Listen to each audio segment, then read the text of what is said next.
Okay. Each participant is allowed a 60-second opening statement. We had a coin toss backstage, and the winner of that coin toss was Senator Edwards. So, Senator Edwards will begin.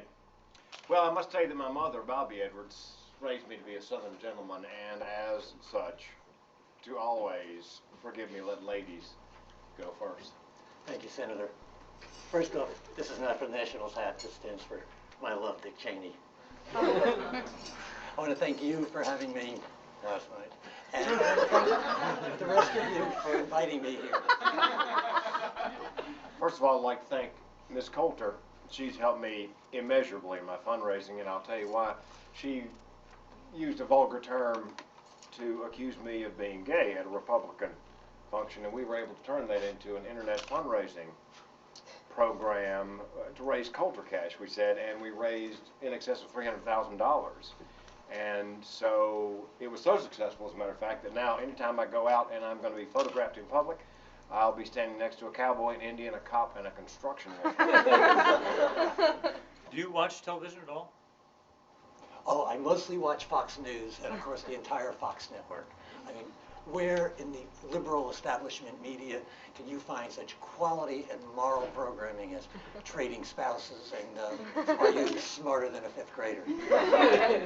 Ms. Coulter, do you watch any other news shows other than Fox? Well, I sometimes watch CNN and their correspondents, but overall, I stick with Fox News, especially Sean Hannity. He's my favorite.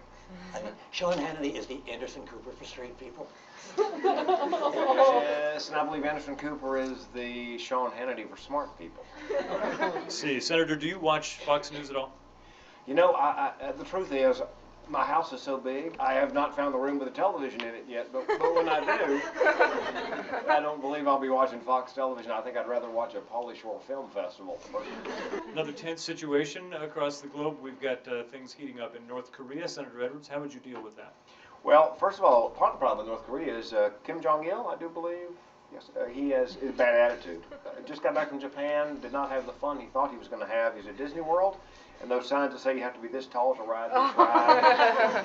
Second thing is, there's a bank in Macau that's holding $25 million of North Korean money, and they refuse to give it to Kim Jong-il until he provides two sources, two forms of identification, and they refuse to accept his membership card in the William Hung fan club. That's the genesis of the problem in North Korea. We have to remember one thing about Kim Jong-il, I mean, and why we have so much problems with him. I mean, after all, their leader is a megalomaniac, fascist, who refuses to listen to anyone else's ideas, just goes with his own plan, and doesn't care what the rest of the world thinks about what he does. Which is why he and George Bush have so many problems communicating. I'll take irony for 1,000, Alex. Guantanamo, sometimes called Gitmo. What are your thoughts? It's a disgrace. Did you see this week? There's an email from the FBI that was declassified that shows that the enemy combatants are being subjected to loud music, strobe lights, and touching by members of the opposite sex. We have a name for that kind of behavior in this country. It's called a lap dance.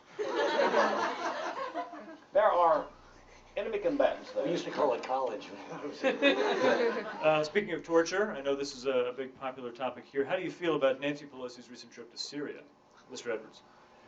Once again, I think the Bush administration said it was a bad idea, so am I the only one who thinks if the Bush administration thinks it's a bad idea, bon voyage? How about former Senator Fred Thompson? Fred Thompson. I'm sure you folks watch Law & Order, one version or the other, and apparently the version that Fred Thompson is on, the original, has lost 2.3 million viewers a week, and they're thinking about not bringing it back next year. So is that what the world has come to? Your NBC series isn't doing well, so you're going to run for president? Another guy with multiple wives, former Speaker Newt Gingrich, is thinking about running. Bless his heart. He goes on, do you know this? He goes on Dr. Dobson's show, Focus on the Family. Well, who better to appear on Focus on the Family than a man who's had 3? He went on there, I'm sure you know this, and he went on there to get the stamp of approval from the religious right. A man who was having an affair while he was prosecuting the impeachment of Bill Clinton for having an affair. So he wants the stamp of approval of the religious right. Isn't that like the shoe bomber Richard Reed asking for a shoe endorsement from Nike? Or Jeffrey Dahmer trying to get sponsored by the Food Channel? Sure, he knows his way around the kitchen, but Newt Gingrich is kind of a dark horse candidate so far. He hasn't announced it.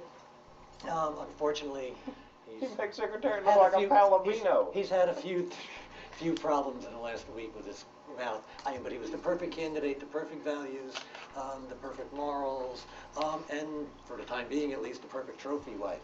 And then he opens his mouth last week and says bilingual education. Have you heard about this? But bilingual education teaches the language of the ghetto.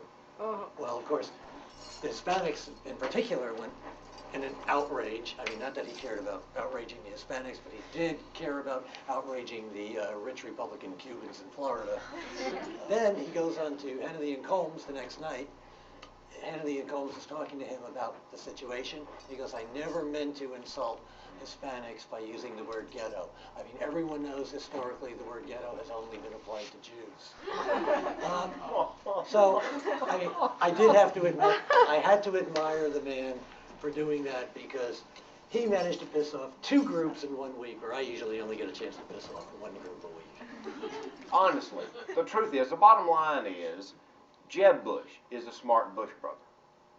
It breaks my heart. I cannot imagine what it must have been like for Jeb Bush to be at that Bush family gathering back in 1999, and Karl Rove breaks it to him, for president, they're running George.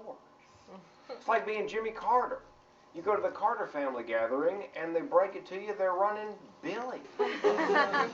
Scandal-ridden and still indicted former Texan and Republican Majority Whip Tom DeLay. He's written a new book called No Retreat, No Surrender. Tom DeLay's written a book called No Retreat, No Surrender.